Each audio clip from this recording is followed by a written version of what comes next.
All right, gentlemen, it is time to begin our panel today. Bruce, take it away. Great. Thank you, Susie. It's my honor. By the way, I'm Bruce Schechter. It's my honor to be your host for our session today and welcome you on behalf of the Intel Alumni Network. Momentarily, I'll be introducing our special guest, Bill Davidow, who you see likely on your screen now.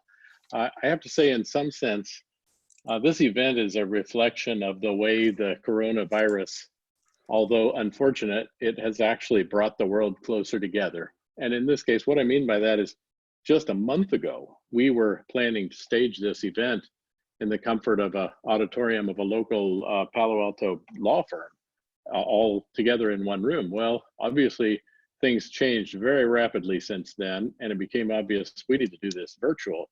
In fact, to be clear, Bill is sitting in the comfort of his home. I'm sitting in the comfort of my home, and Susie DeLine, who you heard as the voice of God a moment ago, is sitting at her home. And by the way, we've never done this, used this technology for an Intel alumni event before. So bear with us if there's any hiccups. We'll figure it out eventually. But this is a blessing in disguise that we made this virtual, because we've got, at last count, 315 people registered for this event, which is really quite remarkable by our normal standards. I looked through the attendee list, so many old friends there, but there are people from all over the world. Just as examples, some of the countries represented here include the UK, Canada, Ireland, Spain, Germany, Australia, Mexico, France, Japan, Israel, and several others, as well as people in states across the Union, including Hawaii. So for those of you who are already members of the Intel Alumni Network, meaning that you're on our email distribution list, welcome back. For those of you who are former Intel employees but have not registered for that list, by all means, please go to intelalumni.org and sign up. Anybody else, welcome, especially any current Intel employees, because you're getting a preview of the kind of events you'll be attending in decades down the road when you become an alumni. So I want to thank a few people. It takes a village to do these things. Susie DeLine, who is our orchestrator here, is the chair of a Silicon Valley events committee that stages our Silicon Valley events for Intel Alumni Network. She has a whole team, and we thank all of them. I also want to thank the board members of the Intel Alumni Network, and you can go look at intelalumni.org and see the list of all the board members, and we always need helpers and volunteers and new board members, etc. So contact one of us if this is of any interest. Now, what are we going to do here in the next hour, less than an hour? In a nutshell, we're aiming to consume about 45 minutes. For roughly the first half, I'm going to tee up several questions to Bill here just to try to lay some of the groundwork for the book. By the way, The Autonomous Revolution, bookstores near you, obviously Amazon. I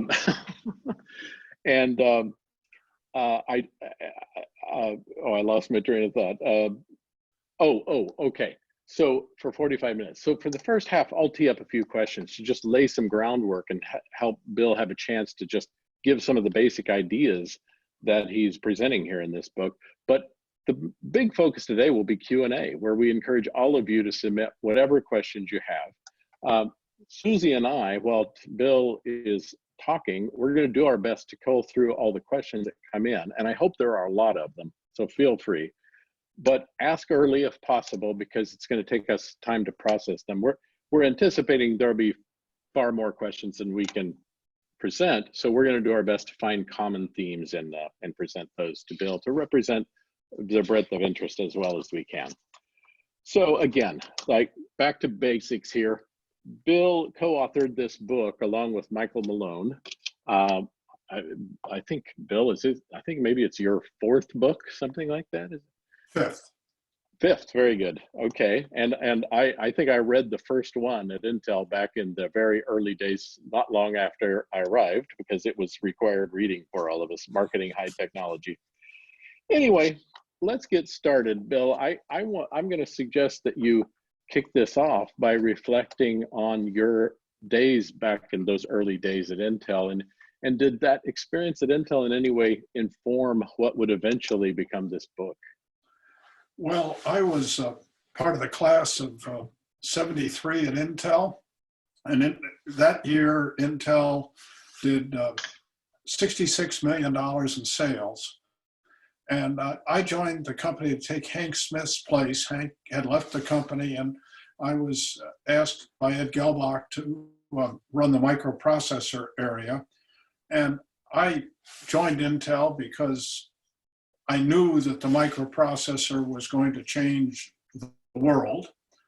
And changing the world at that time meant automating cash registers and making stoplights run better. And we had the 8008, and somebody had built a PC with it that ran a little bit faster than a quill pen. And over time, all of you with Intel know the tremendous impact that the microprocessor technology has had on the way things work. Well, a few years ago, I was thinking about this, and I realized that what we had really done is we had automated things and we had made them run more efficiently, but the form of our institutions stayed pretty much the same. A bank was still a bank, or if we automated a spreadsheet with Excel, we made the manufacturing area run better, but the manufacturing area was still there. And I suddenly realized what was happening was that the form of our institutions were changing. Like a bank wasn't just becoming more automated, it was becoming an app on a smartphone. And so the bank for the consumer might be going away, or a retail store changed form with Amazon, or the way we socialize changed form. And that's what motivated me to write the book and capture some of the ideas. Okay, great. Now, from my take, Bill, is that perhaps the key insight that frames the whole book is your analogy to a phase change that we learned in chemistry or physics. Could you talk about that idea, and what does that mean in the context of the book? Yeah, I don't think I really have to tell Intel people about phase change, but I'm going to. I just have to. You know, you've all seen clouds turn into snowflakes. It's the same water molecule, just a different form. But the analogy is important here. When water goes through a critical point, a critical temperature, it changes form. It goes from being a liquid to a solid. It obeys different rules. The rules of fluid flow apply to water. They don't apply to ice. And we use different tools on water than we do on ice. Pumps and pipes work very well on water. They don't move ice around very well. And what is really important is that our intuition about water tells us absolutely nothing about ice. And the analogy also comes with a phase change, with a warning. Ice breaks pipes and it sinks ships, if you think of the Titanic. So if you don't deal with phase change properly, by this analogy, you're bound to have problems. And what I was observing was something that looked very close to phase change going on with our social institutions and our government and with our businesses. And I then discovered a book by an individual named Michael Robertson who talked about phase change in computation. And I realized that phase change was going on in society. So Bill, maybe could you cite one or two examples of some concept in society and how it, as an example, went through or is going through one of these phase changes? Well, my favorite example is bank robbery. It's gone through phase change. Back in the early 1900s, Willie the actor Sutton, used to hold up banks because that's where the money was. And his tools were escape cars and guns. And the rules were local law enforcement chased him around. And I guess, and now what happened is the financial institutions, intuition sort of failed them, and they put a lot of information online or provided a lot of insecure customer access. And we went through a critical point, and suddenly the form of bank robbery changed. In Sutton's day, he stole $2 million in 100 robberies. That would equate to $300,000 a robbery. Today, a bank robber gets $5,000 as opposed to $300,000. But what a group discovered was that they could take around 1,200 bots, install Zeus spyware on 1 million consumer computers, and they could steal from banks by changing the form of theft. They could use bank accounts to steal small amounts of money from banks time and time again. And in no time at all, Citadel had stolen $500 million, and they were using different tools, and the rules didn't apply anymore. Local law enforcement did absolutely no good because they operated out of countries that didn't think cybercrime was a big deal or important enough to be enforced. So that's an example of the kind of form change that occurs. In a more serious way, you can look at things like the whole financial industry, which is basically an information processing application in disguise.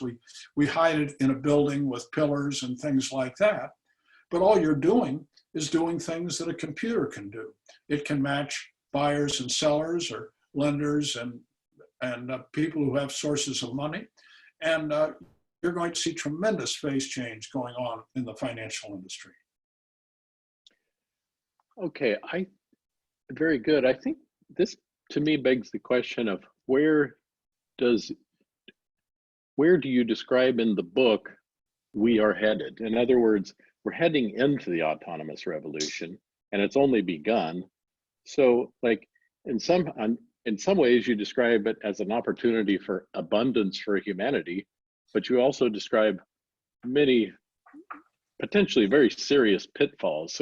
So this is a big question, like where are we headed and what might go well and what might not? I was hoping you wouldn't ask that question. But look, there are lots of things that are changing. There have been all kinds of books that have been written about the end of work, and certainly work is going to end for a lot of people. And now you think about this, and if you think about it, we have used work for a lot of things. Number one, it gives people a tremendous amount of self-esteem to have a job where they're feeling that they're making a contribution. But it is also the fundamental mechanism we use to distribute wealth. So now we've got a challenge. The way we created prosperity for tremendous numbers of people is we created an economy where essentially everybody could have a job. Suddenly, there are going to be fewer jobs, and possibly, it's likely that there are large numbers of people who won't have steady jobs because these tools make us so efficient and we're becoming so productive. And so now we're faced with a challenge of how do you make sure that you get wealth equitably distributed in society. And there are lots of challenges that go with that, but there are ways to address that problem. One of the things that we talk about in the book is a lot of tremendously valuable work with great social value has no monetary value in our society. And the simplest example is that if I want to go work in a factory and I'm taking care of kids, the government will give me money or help me pay somebody for childcare. So childcare and raising has value if I want to get a job in a factory. But by simple analogy, maybe in the future, we should be paying people for raising their own children. These are the kinds of issues that phase change is going to force us to confront. Interesting. I wonder, it might be illustrative to talk. You tell the story about a discussion you had with Bob Noyce about not getting adequate respect for the increases in value we created without increasing prices. Could you tell that story?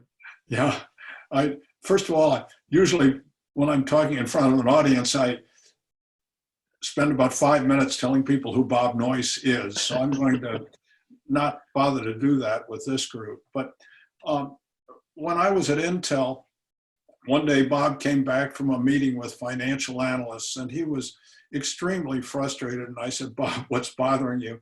And he said, well, the financial analysts tell me that our employees are not becoming more productive. The economic output per head is not going up. And I tell them we have the most productive employees in the world. The economic output per head is growing at 40% a year when you measure it in terms of transistors or the physical output per head. The problem is that prices are falling so fast. And in the past, we've had something that I've called monetizable productivity. And it works this way. Between 1920 and 1970, Robert Gordon in his book, The Rise and Fall of American Growth, pointed out that productivity in our society was increasing at 2.8% a year, but GNP was growing at the rate of 3.2% a year. Well, when GNP grows faster than productivity, you create jobs and middle class wages, or everybody's wages, effectively go up. A rising tide lifts all ships. What we are seeing today is something I call non-monetizable productivity. We're becoming extremely productive, but the value, we can flood the markets with things that suddenly don't cost anything to produce, or whose cost of production goes down. But we don't, as we produce more and more units, the price falls and you get something like non-monetizable productivity. You could think in terms of CDs. An iPod replaced the CD player. And CD sales dropped from about 30 billion to 15 billion. And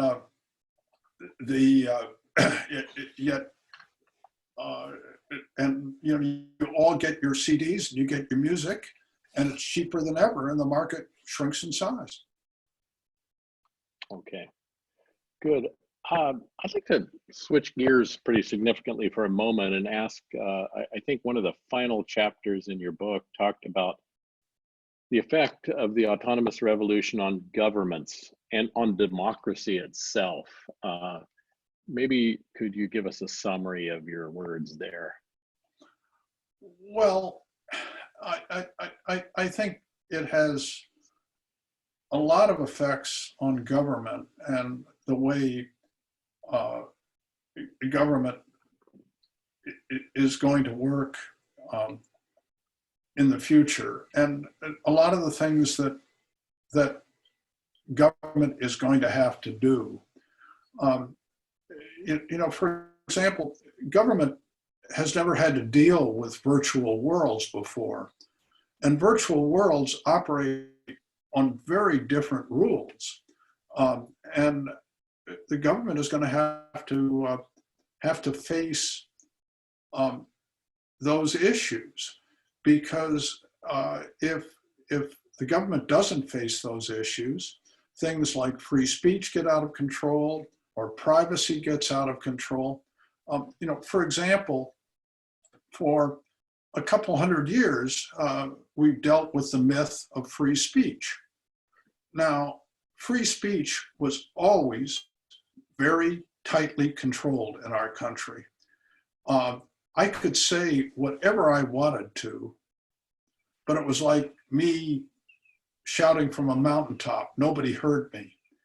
And if I really wanted to talk to large numbers of people, there was the control of mass media, and I had to go through an editor, or there were economic rules that controlled free speech. And by that I meant I had to be like George Soros and have an $18 billion foundation and use that to get my message out. Or maybe I was like the Koch brothers, who spent $400 million to influence midterm elections in 2018. Suddenly along comes a productivity tool, in the case of the internet and Facebook and Twitter, that reduces the cost of one-to-many communication by, I'll say, a factor of 1 million, maybe it's 10 million. It doesn't really matter. The cost of one-to-many communications essentially went to zero. And that became a productivity tool for antisocial behavior. And what we got was fake news. What we got was all kinds of things like increases in cybercrime, because sending people emails is so cheap. You can do lots of phishing attacks and break-ins. Cybercrime costs the country around, or the world, around 1% of its world national product, or on the order of $800 billion a year. Junk emails that business gets cost business around $250 billion a year to deal with it. And so suddenly we've got a tool whose costs went to zero, and it was used to facilitate a tremendous amount of antisocial behavior. And so now the government has to figure out how they are going to deal with this, because even though in the past we had no laws that limited free speech, the free market limited free speech. And so the government probably should be thinking about charging for emails and things like this, or charging for internet connect time, as a way of making these tools that are being misused used less frequently in that fashion. Do you think are there some positive expectations on how government and democracy might get better? I mean, you've definitely described some things to watch out for or be dealt with. Well, I think I look at the way I live, and my life has become much more interesting. I spend fascinating amounts of time in virtual environments. I don't spend much time socializing in them, but I've got friends who do. And so I can do those kinds of things. Our world is becoming materially much, much more productive, which means that we're living in an age of abundance. In the past, when we've gone through these phase changes during the agricultural revolution and the industrial revolution, we were going through these changes at a time when the world was being, it was suffering from scarcity. Now we're dealing with these problems in a world of abundance. And if you look at it, we've got what my friend Brian Arthur calls, we passed the King's point. If you divide the gross national product by 116 million, which is the number of families, you find that we've got $73,000 in income for every family in America. We should all be living very well. The problem is we now are going to have to figure out how to do this, and I would be far prefer to be dealing with situations like that than be trying to figure out how people were going to survive when we couldn't produce enough. Okay. So, so just want to let the audience know we're on the verge of working through the questions from the audience, which we appreciate. Keep them coming. The final question I had for you, Bill, because I'm not the only one who has this question, but here's the way I frame it. If history had played out slightly differently and you were getting ready to put the polishing touches on the book now, knowing what you know about the COVID-19 crisis, would it have changed the book any? Well, I don't know as it would have changed the book tremendously. I would have talked about possibly a different subject. I was thinking about this the other day, and I was thinking about how COVID-19 had affected national defense. And it made me aware of the fact that, you know, for example, we spend, I think it's $713 billion in the Department of Defense. And that money is principally focused on overseas wars and trying to contain ISIS and trying to contain North Korea and things like that, all of which are very important. And so I looked at the national budget the other day, and as far as I can tell, at the national level, we spend less than $1 billion. No, wait, 1 billion? Yes, less than $1 billion a year in the national budget to directly counter bioterror, pandemics, and cyber warfare. Now, I can't find it elsewhere, but I thought about this and I thought, my God, now these attacks are very different, because while they may be launched from outside the United States, the attacks are occurring inside the United States. And I look at it and I say, hey, we've got this, the military has this magnificent logistics system that we use to support the troops when they're fighting a war overseas. And we have a lousy logistics system, and we can barely set up field hospitals in the United States to confront the COVID virus. So I thought about this and I thought, my gosh, national defense has undergone phase change, because the enemies that are probably going to inflict the most damage on us are basically viruses and bioterror and cyber terror attacks. And so that if you look at that, maybe we're going to have to reorganize all of our defense systems, and that defense itself is going to have to go through phase change. So that was as far as I got on thinking about COVID-19 and how I would change the book. Great. Okay. So I'm seeing a question here from George Schneer, who's probably an old friend of yours. Yes. And when Hi, I George. arrived at Intel, he was my boss's boss's boss's boss when I arrived at Intel. Have any of the economists weighed in on the autonomous revolution idea? Bernanke, Krugman, et cetera. Well, you know, the autonomous revolution has inflicted a lot of damage on a lot of things, and it's inflicted a lot of damage on book sales. So I haven't had a tremendous amount of reaction to the book yet. It has, so I have not had a lot of reaction from economists and academics and authorities. It is going to get reviewed in the Harvard Business Review in the May-June edition, and I'll find out what they have to say then. Well, good luck. Steve Brown asks, what are some examples of phase changes coming to the healthcare sector? Will those changes improve or degrade our ability to handle pandemics in the future? Well, you know, I don't understand.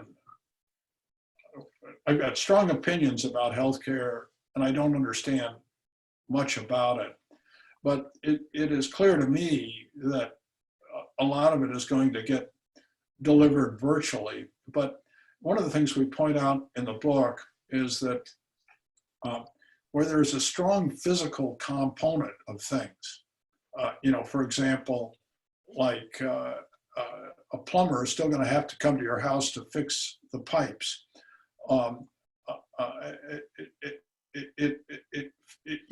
You're not going to see the effects of phase change in those areas because the technology will be used to make those areas run more efficiently. But I think there is a good chance that a lot of people will be getting virtual healthcare, and that would be a big change. Okay.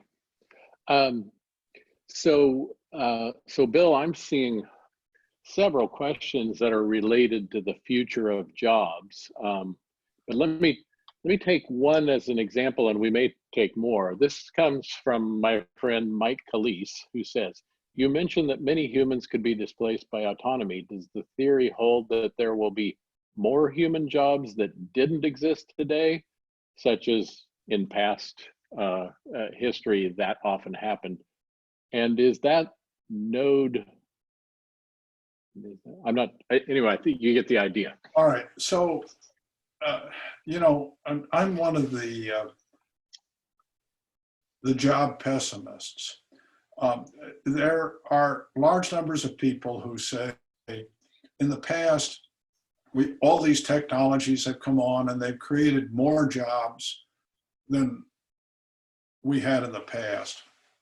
And what I point out to people is that the technologies of the past were productivity technologies, they were displacement technologies, and they were creation technologies.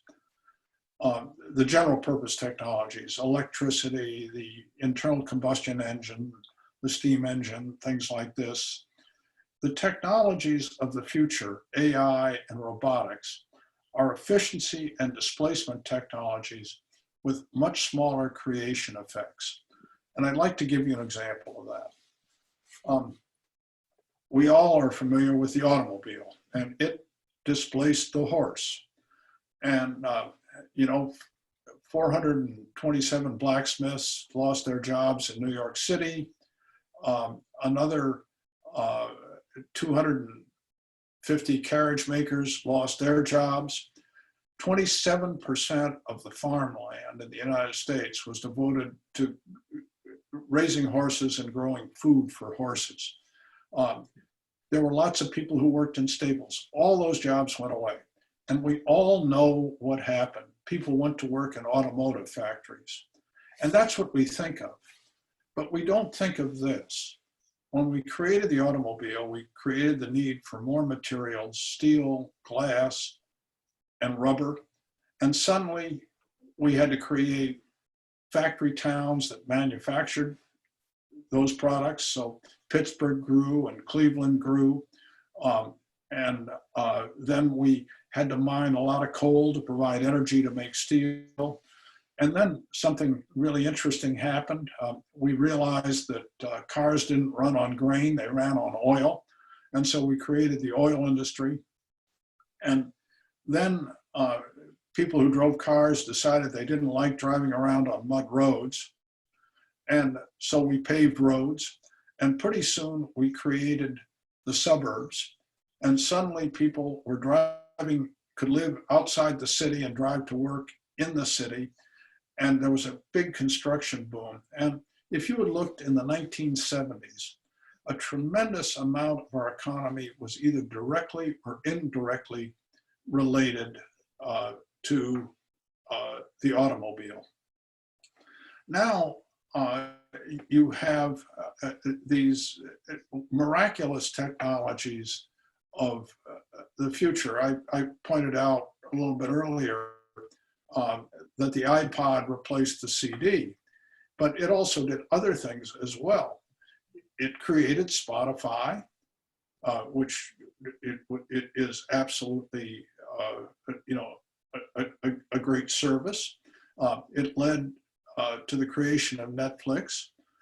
In the process, it eliminated Blockbuster Video, which had 9,000 outlets and 60,000 employees.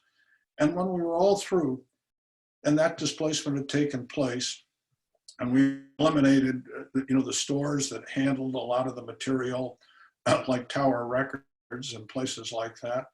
Netflix had 1,000 employees at the time that it replaced the 60,000 Blockbuster employees.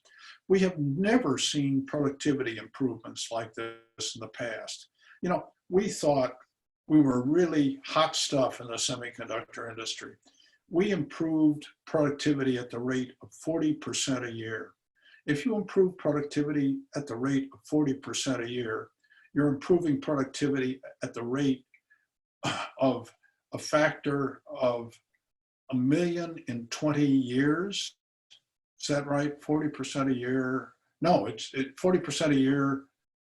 It's a factor of 1,000 in 20 years. It's 10 doublings.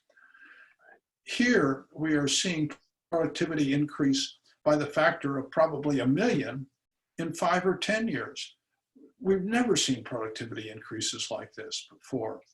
The transistor, when it was invented, replaced the vacuum tube.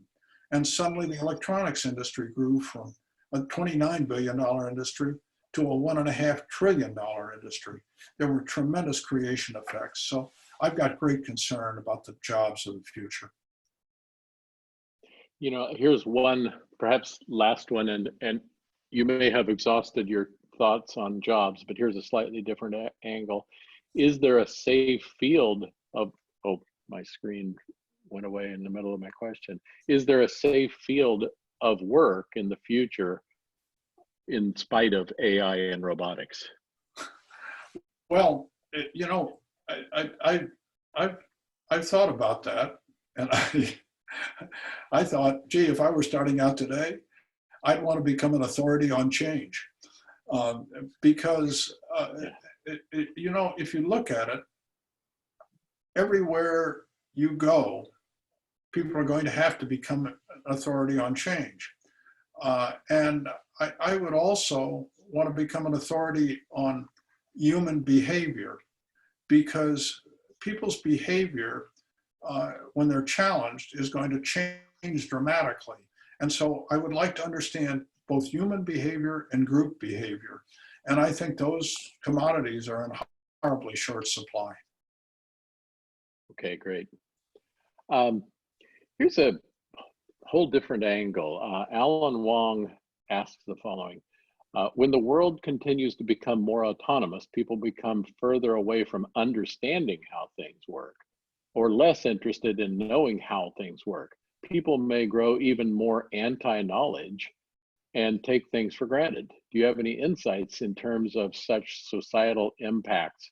Would this put more responsibility on individuals or governments or the collective humanity to deal with this?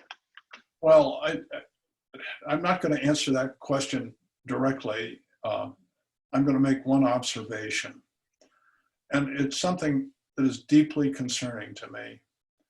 You and I and everybody else evolved to live in a physical world. Our brains, our bodies, our senses, our minds, all evolved in a physical world. And a physical world was a very interesting place. A tree in the physical world did not grow to be firewood.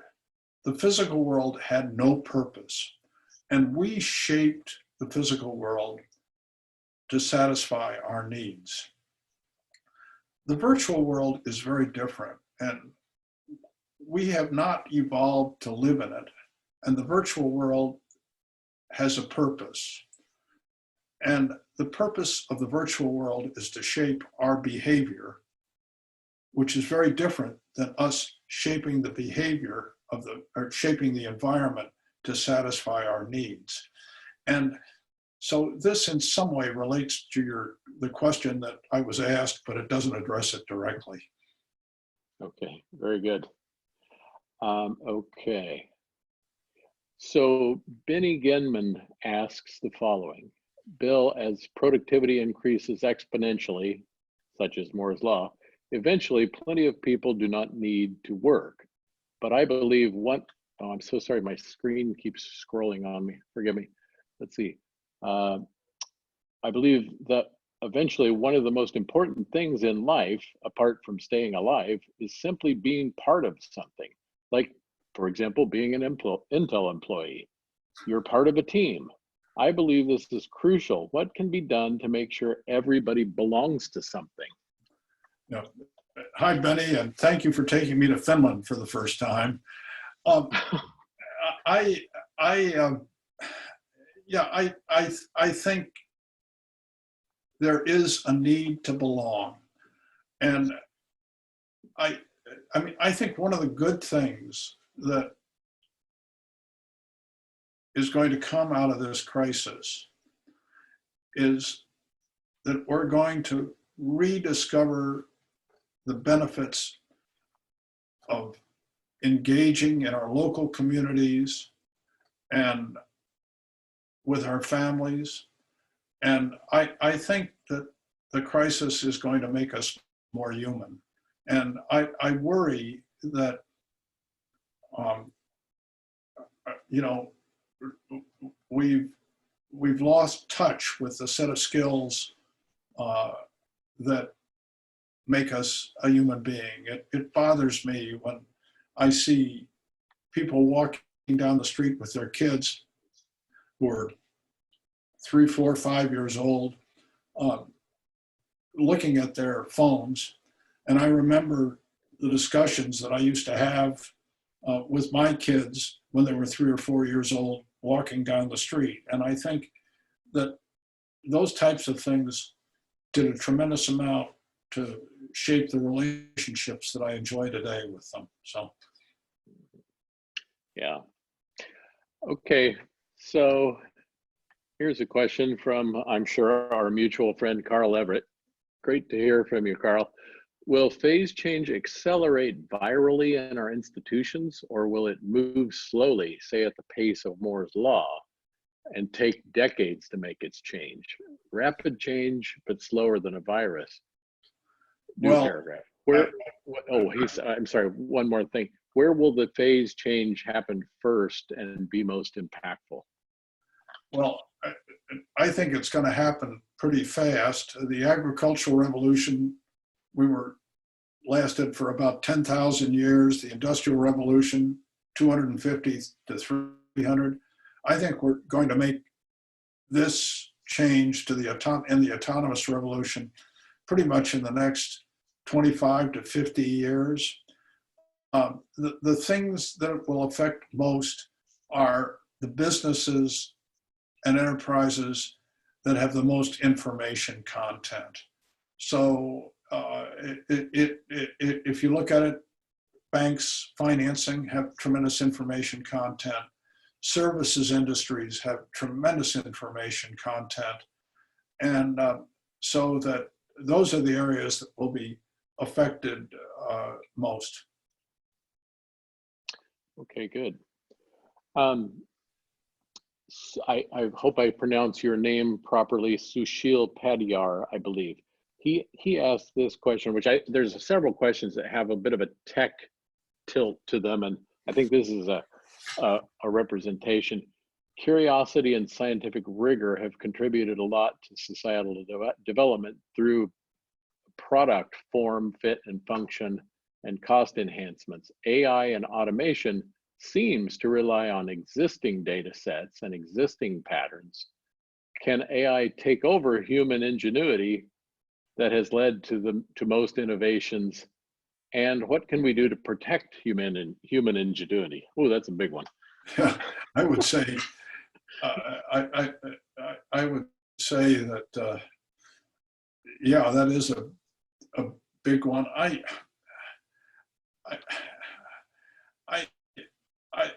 suspect that that we're human beings are still going to be the great inventors. I think that AI will discover a lot of new information intensive processes that we can use. I don't know that it's going to lead to much physical invention, but I haven't thought a lot about the ingenuity aspects of things. So, so one of our guests asks a question that I want to ask this just in case there are many other people maybe out there with this really fundamental question. This person says, I need to go back to some basics on the topic. What does Bill mean by autonomous revolution? Is it the lack of need for human interaction? I understand AI, but does he mean the internet of everything, or the shift that will happen as a result of a lot of AI, etc.? Well, here's time for two confessions. I wanted to title the book Social Phase Change, and the publisher said everybody would fall asleep as they walked past it in the bookstore. And one of the consequences of social phase change was the autonomous revolution. And by that, I meant that a lot of processes were going to be done autonomously, and they would be, some of them would be taking place. We had a concept in the book that we talk about, which we call information equivalence, where what we point out is that a lot of the physical institutions in our society are really information processes in disguise. And the example I'd like you to think about is a business building with a parking lot and cars, and then there's the building and elevators and desks and offices, and people go to work in the building and they create an information network. They talk to one another, they send around pieces of paper, and they use the computer network.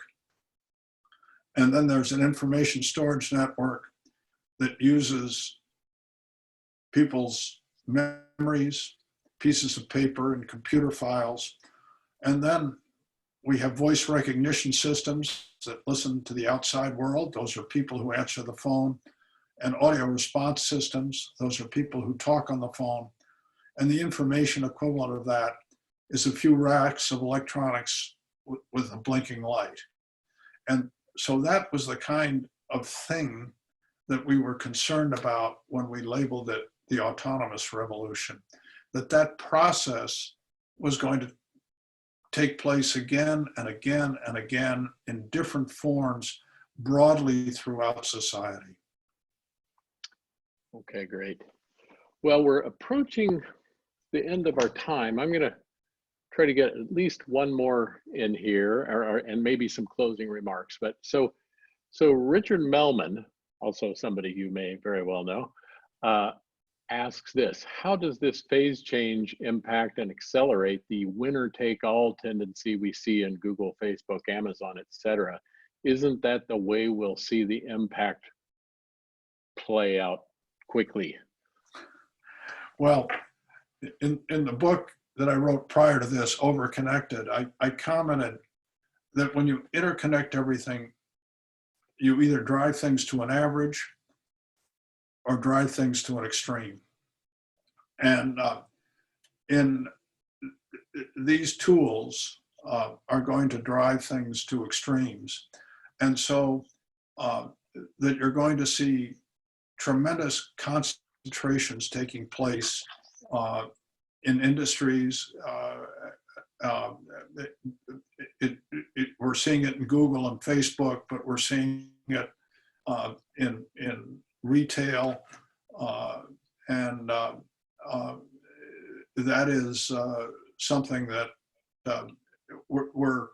there is pressure to create winner-take-all environments, and that exists at a business level, and that also exists at a personal level, and that's one of the reasons why you're seeing tremendous wealth disparity. Okay. You know, Bill, the last two questions that just came in, I really like. If maybe we could try to do these, you know, quickly. Dan Cohen asks, any other good early Intel stories to share? And I'll leave you to decide whether you want to take that on. Well, Jay, the one I remember most was when I went into Andy's office to quit in 1980, and his sales pitch to me was, I should stay at Intel because I was an average general manager. And I said, what does that mean, Andy? And he said, well, you can be a lousy general manager at Intel and not go much further, or you can run over and do something you're really good at, which is marketing. And that was how I ended up running corporate marketing and staying at Intel for another 5 years. So is that a good Intel story? Great. That I like it. I'll find out from Dan later if he liked it.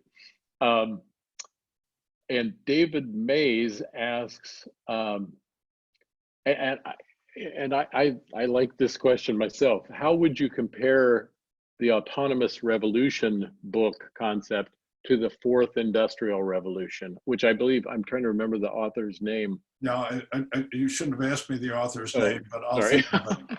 But I maintain that the fourth industrial revolution doesn't exist. We went through 3 of them, and what we are calling, and each one of them was an extension of the last one. The forms in society did not change. When we went from steam power to electric power, we still had factories. When we used computer power in companies, the form of companies ran more efficiently, but we still had companies. General Electric still existed, it just ran more efficiently. What is happening now is something different, and it's a form change, and it's a phase change, and therefore we are off on a different path. And I would argue that if we call it the fourth industrial revolution, we'll tend to think of it the same way and use the solutions of the past to cope with the problems of the future. And I think that would be a mistake. Okay. The last question's easy because it's really a statement more so than a question, but Rich Bowles says, best of luck nudging the book publishing industry into an autonomous revolution. Right. So I think we've consumed a little more than even our target time, and I really appreciate your time, Bill. I want to say to the audience, one thing I forgot to ask you all up front, we could have run a poll because I wanted to know how many of you are attending in your pajamas today, but we don't have any means to find that out from you, so we'll never know. Bill, do you have any closing remarks you'd like to make before we say goodbye? Well, I just want to say it's been fun interacting with everybody, and I wish that I could see you face to face, because as nice as Zoom is, it's better to be with real people.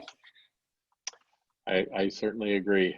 Okay, well, thanks again. Thanks to everybody everywhere. We love to hear any feedback you want to give us somehow.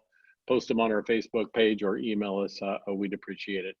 So I guess I turn control back to Susie DeLine to close out the meeting. All right, we will post this video on the Facebook page, as well as providing it upon request to people who registered for this event. So anybody, thank you and have a great rest of your day.